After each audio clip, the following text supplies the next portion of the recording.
Mheshimiwa Rais, mwaka 2022 nilihamia hapa siku moja kabla hujafanya ziara.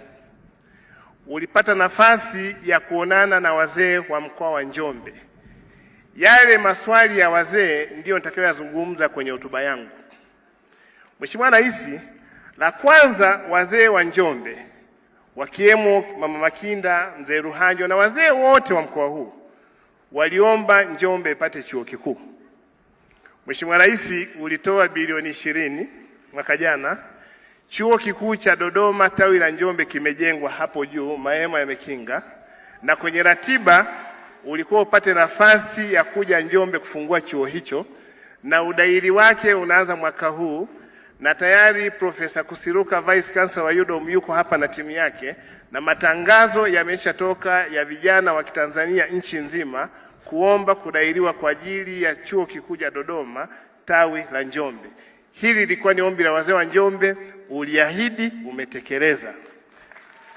Mheshimiwa Rais, siku ile kwenye kikao cha wazee walilalamika kwamba wanasafiri muda mrefu kwenda Iringa kwa ajili ya huduma za kimahakama. Mheshimiwa Rais, naomba nikuthibitishie mbele yako, tayari muhimili wa mahakama wamejenga jengo la mahakama kuu ya mkoa wa Njombe, na tayari tumepokea waheshimiwa majaji wawili na huduma zimeanza na malalamiko sasa hayapo, na kwa kweli wananchi wamefurahi sana. Hakuna gharama ya kwenda Iringa, hakuna gharama ya kwenda Ruvuma, shughuli zote zinafanyika hapa.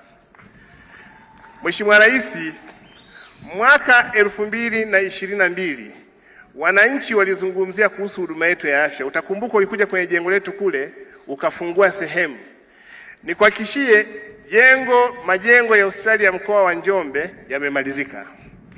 Lakini kubwa katika hilo, tumefanya mazungumzo na taasisi ya JKCI kupitia mtendaji wake mkuu Dr. Kisenge, ili sisi hospitali ya mkoa wa Njombe kwa kushirikiana na JKCI tuwe kituo kitakachotoa huduma za kibingwa kwenye magonjwa ya moyo kwa kusaidiana na wenzetu wa mikoa ya Iringa, mkoa wa Ruvuma, mkoa wa Mbeya na mkoa wa Songwe. Na baada ya Mei Mosi, sisi mkoa, Wizara ya Afya na JKCI tutasaini mikataba ya mashirikiano, na tunaamini kwamba tutafanya medical tourism kwenye mkoa wetu.